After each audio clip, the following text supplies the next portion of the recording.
Friends, हम लोग दो चार अंकों वाले युगपत रेखीय समीकरण पढ़ रहे हैं।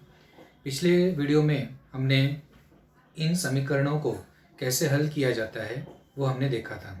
इसी को आगे बढ़ाते हुए आज हम कुछ और समीकरण हल करेंगे, जिसमें हम ऐसे समीकरण लेंगे जो थोड़ा सा डिफ़िकल्ट हैं, जो सरल स्वरूप में नहीं है। पहले हमें उसको सरल बनाना पड़ेगा और फिर उसको हल करना पड़ेगा। ठीक है, तो आइए शुरू करते हैं। ये सवाल मैंने प्रकीर्ण प्रसंग्रह 5 के चौथे का पहला सवाल लिया है। ठीक है, आइए इसको हल करते हैं। तो ये है हमारे पास समीकरण पहला, x/3 धन y/4 बराबर 4। दूसरा समीकरण है x/2 माइनस y/4 बराबर 1। ओके, तो जैसा कि आप देख रहे हो कि ये सीधा समीकरण नहीं है, बटे के रूप में है। ठीक है, तो पहले हम इसको थोड़ा सा सरल करेंगे, क्योंकि डायरेक्ट अगर हम इसको हल करेंगे तो थोड़ा सा कठिन हो जाएगा। पहले हम इसको सरल करेंगे, उसके बाद फिर हल करेंगे। तो पहले सरल करने के लिए पहला समीकरण लेंगे। ये हमारा पहला समीकरण है, x/3 धन y/4 बराबर 4। अब इसको सरल कैसे करेंगे? जैसे कि आप देख रहे हो, यहाँ पे दोनों का हर अलग अलग है। यहाँ पे ये जो x/3 है, इसका हर 3 है और इसका जो हर है वो 4 है।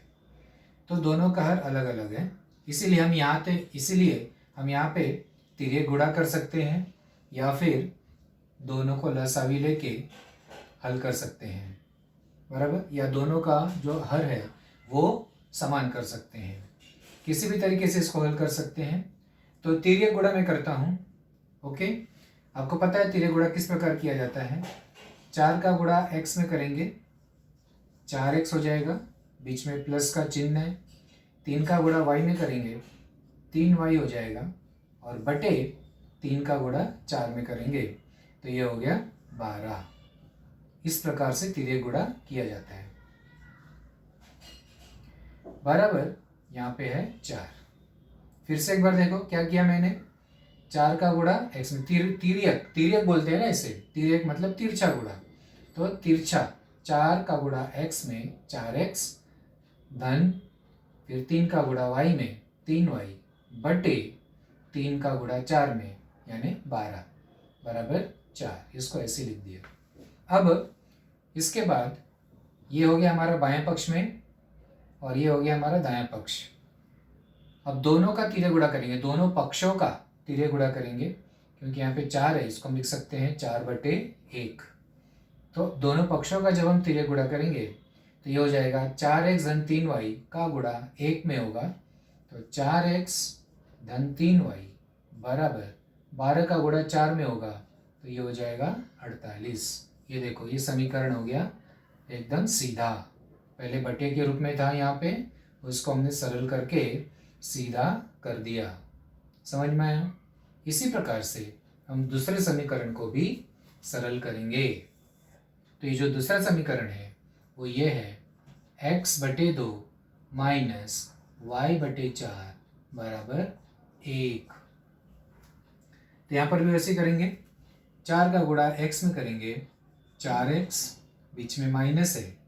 2 का गुणा y में करेंगे, 2y बटे 2 का गुणा 4 में करेंगे 8 बराबर 1।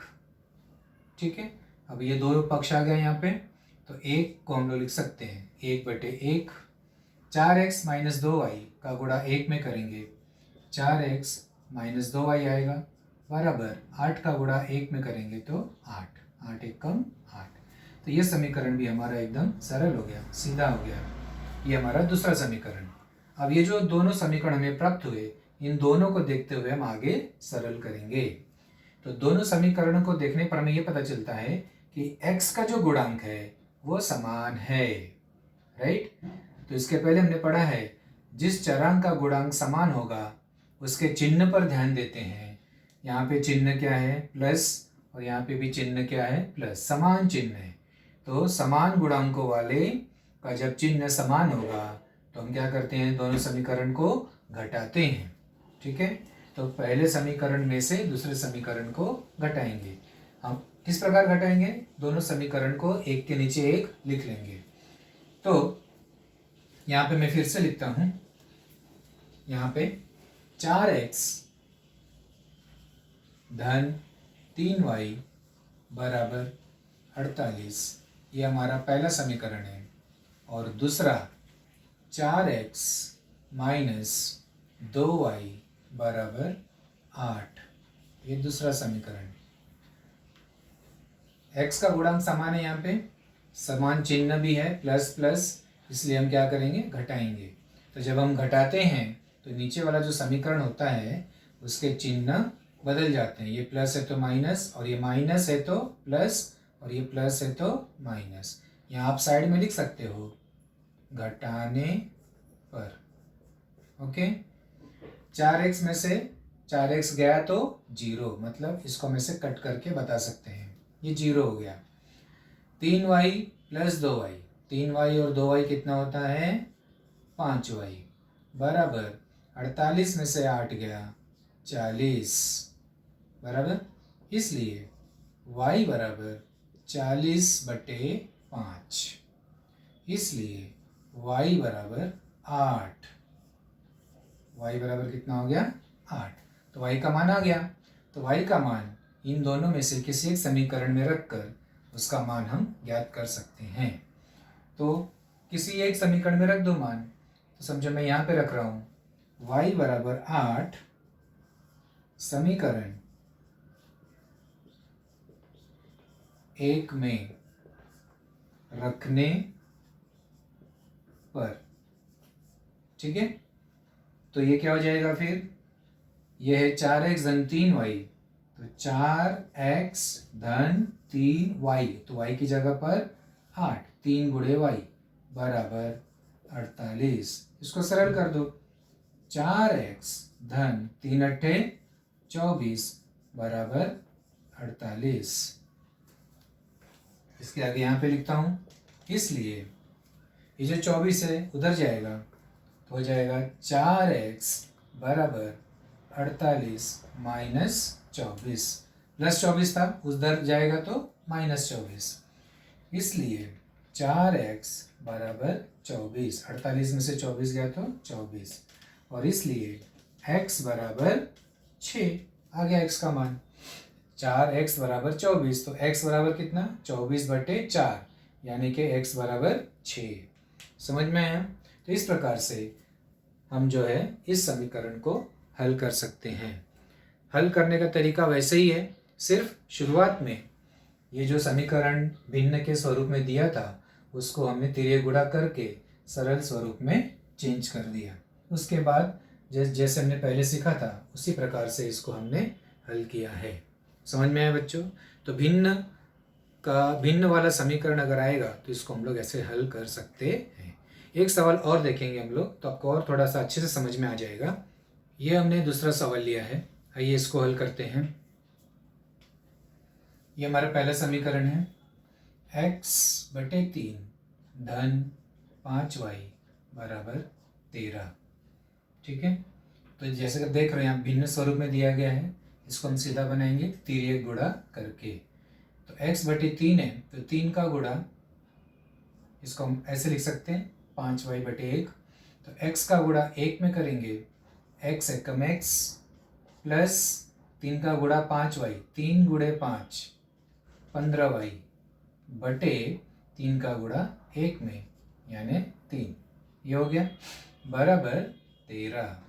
अब दोनों पक्षों का गुणा, x धन 15y, क्योंकि यहाँ 13 है, 13/1, तो x धन 15y का गुणा 1 में होगा तो x धन 15y ही रहेगा, और 3 का गुणा 13 में होगा तो 39। ये हमारा पहला समीकरण हो गया।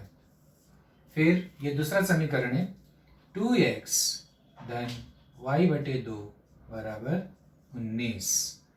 2x को हम लोग लिख सकते हैं 2x/1, 2x का गुणा 2 में करेंगे तो 4x धन 1 का गुणा y में करेंगे y बराबर, और बटे में 1 का गुणा 2 में करेंगे तो 2 बराबर 19। ओके, अब दोनों पक्षों गुणा करेंगे 19 यानी 19/1, इसलिए 4x धन y बराबर 19 दूनी 38। ये हो जाएगा हमारा दूसरा समीकरण। ठीक है, अब इन दोनों समीकरणों को हम हल करेंगे। तो इसमें से किसी भी चरांक का गुणांक जो है समान नहीं है। हम लोग किसका गुणांक समान करेंगे? मान लीजिए हम लोग करते हैं x का गुणांक समान करते हैं। यहाँ पे x का गुणांक कितना है? 4। तो यहाँ पर भी 4 लेकर आना पड़ेगा। इसका मतलब समीकरण 1 में 4 से गुणा करने पर, तो यहाँ पे हम लिखेंगे इसके आगे समीकरण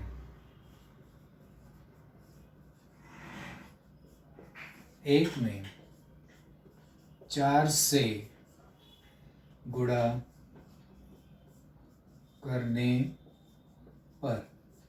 तो जब समीकरण 1 में हम 4 से गुणा करेंगे तो ये हो जाएगा 4x धन 60y बराबर 4 9 36 हासिल 3, 4 3 12 और 3 15।